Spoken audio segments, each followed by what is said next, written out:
prior to cooking, make sure you have parent permission, and it's always done under their supervision. Gather all equipment and ingredients before beginning to cook. Good morning, ladies and gentlemen, and welcome back to my kitchen prep area. And today I'm going to be making what's called a quiche, which is an egg custard pie. It's more on the savory side. Before we begin doing that, we want to make sure that you have all of your equipment and all of your ingredients readily available in order to do the work that you have set out. But first, I would just kind of want to go over a couple things with you, ladies and gentlemen. We're going to be using different types of eggs when making our quiche today. And so, if you will, bear with me. We have 3 different types of eggs that we have available. We have a goose egg, which is this larger egg. It has a harder shell, and this is what we're going to be making one of our quiches with. We also have what's called the chicken egg. And this is what we traditionally find in the grocery stores. The shell's a little bit softer, easier to work with. And then last but not least, we have a duck egg. Now this duck egg is a little bit smaller than our chicken egg. And again, the shell may be a little bit harder. And what makes the shell harder on the goose egg and the duck eggs is the fact that our ducks and our chickens forage for their food. And so they're eating more of the things, bugs, twigs, grasses around them versus getting the traditional feed that farmers may give them.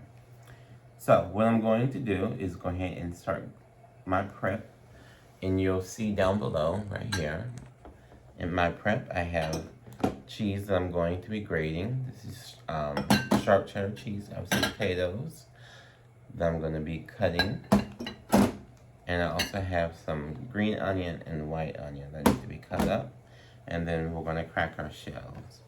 Now, of course, you've heard me say in the past that I recommend that we grate our own cheese because it does make the biggest difference when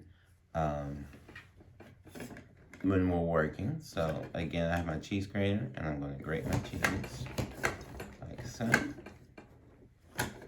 And I'm not going to, and what I'll do is come back once the cheese is grated. Now that our cheese is grated, we can go ahead and put it into our prep bowl.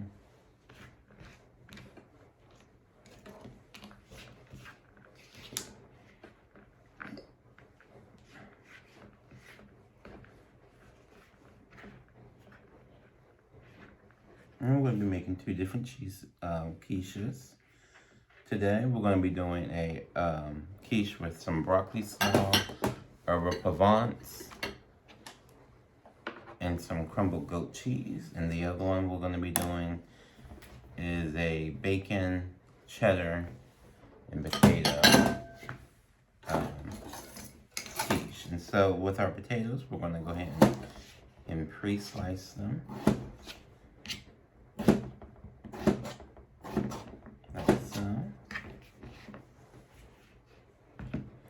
Now I've already washed them off ahead of time. And what I like to do with my potatoes, because I am going to crisp them up a little bit, I'm going to pre-cook them in the microwave for about 4 minutes.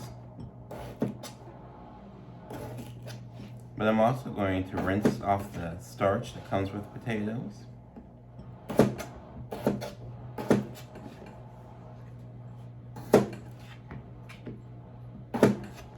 If you remove the starch, it helps with the nice crisp texture. And I have found that onions and bacon make a really good combination along with the potatoes. Hence the reason why we're putting them in our quiche. And it allows us to have more of a complete rounded meal because then we have the protein from the eggs and the cheese, dairy from the cheese as well. We'll put a little dairy in it with heavy cream, and then we also have dairy And so that will serve as our dairy component there. I have a white onion, but we're gonna go ahead and peel. And you'll notice underneath my cutting mat, ladies and gentlemen, I do have a paper towel to keep it from moving around. Again, that's safety procedure for us. Again, take our knife. We're gonna go 1, 2, 3.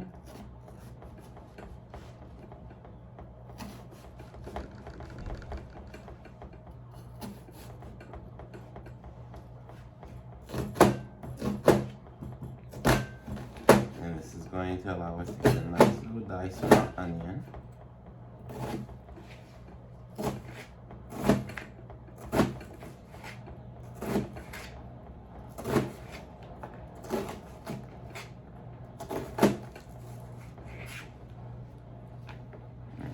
So we have our onion, and I will always say this, when you feel like you can't go any further, that's when you need to stop slicing. When you feel like your fingers are in jeopardy, just stop. It'll be okay. We can use that other part in soup stocks or sauces, so that way nothing goes to waste.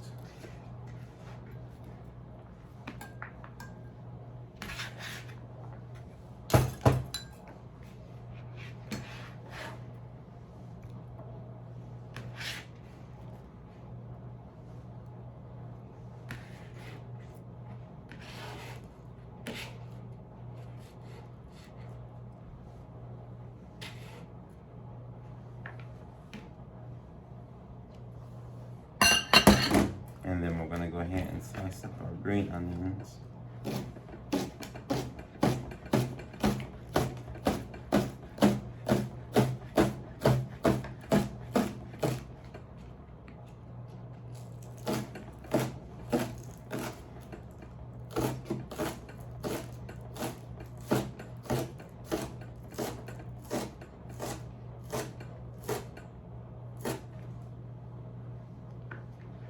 So I'm going to take the top half and reserve those.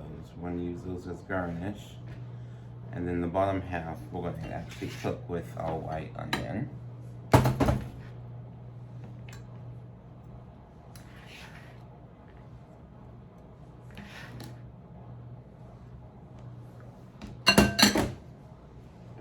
Grab a container.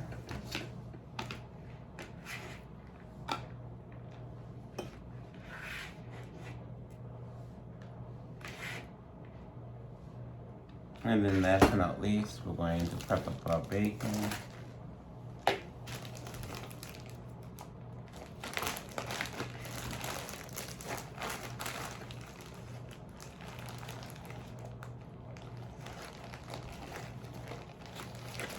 Grab some strips of bacon,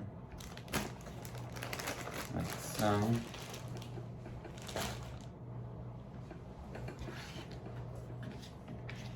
I'm going to cut them into strips.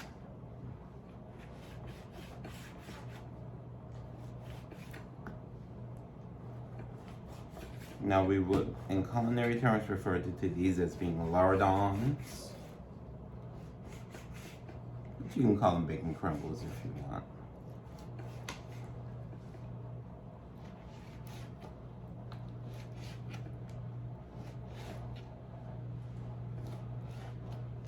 Alright, so at this point we're ready to go ahead and start frying up our bacon. So give me a few moments and we'll get that started. So now we have our bacon going. And it's cooking on our induction cooktop. Our potatoes have been heated up and they're ready to go. And so while our bacon is cooking, we're going to go ahead and start preparing our custard for our recipe.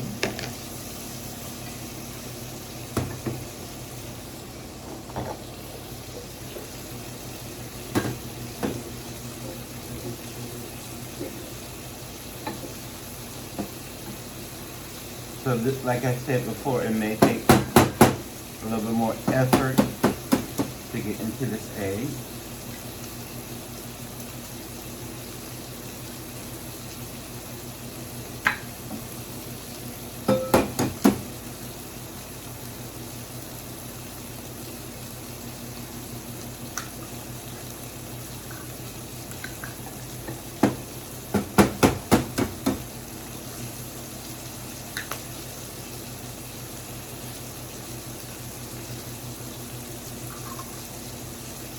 Alright, so these are our goose eggs.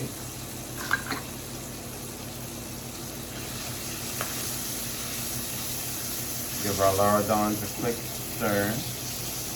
And I'm cooking them low because we just want to render out the fat on our lardon.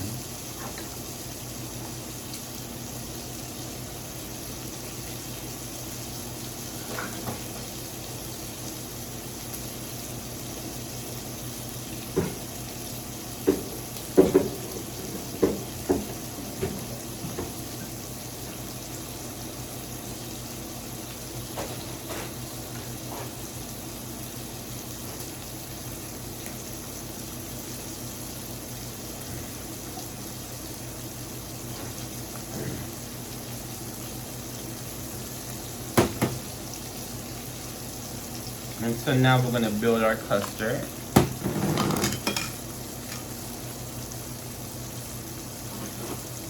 We're going to add just a little salt, about a half teaspoon of salt.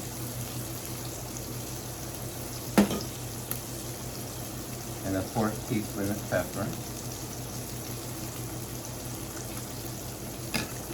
And then we're going to add heavy cream to our eggs. And that's about a fourth of a cup of heavy cream to our eggs. And this is makes more of a savory custard.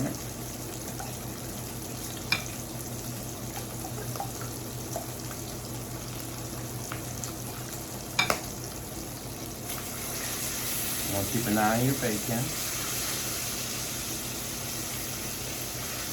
Because again, we don't want it to burn.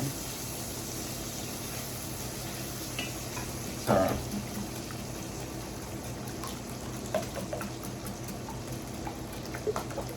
alright, our custard's ready. So all we gotta do now is wait for our bacon to finish cooking.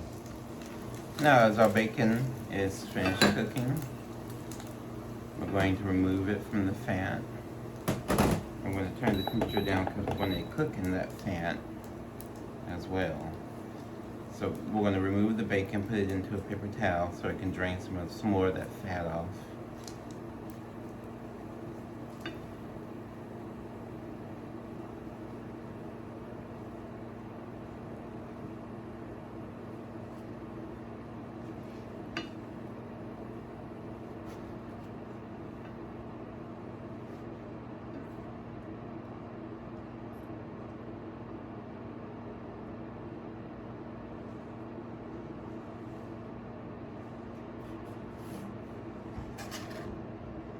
Drain off a little of our fat.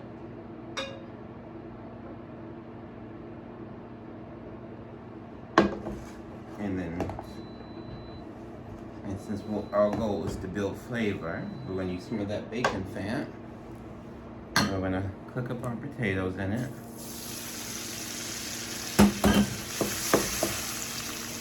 A little salt.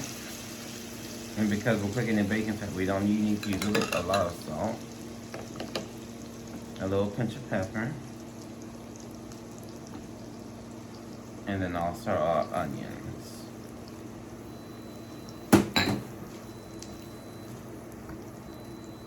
And I find that if you pre-cook your veggies ahead of time, that helps with the final product of the quiche. So we're going to cook these off until they brown just a little bit, and then I will be back.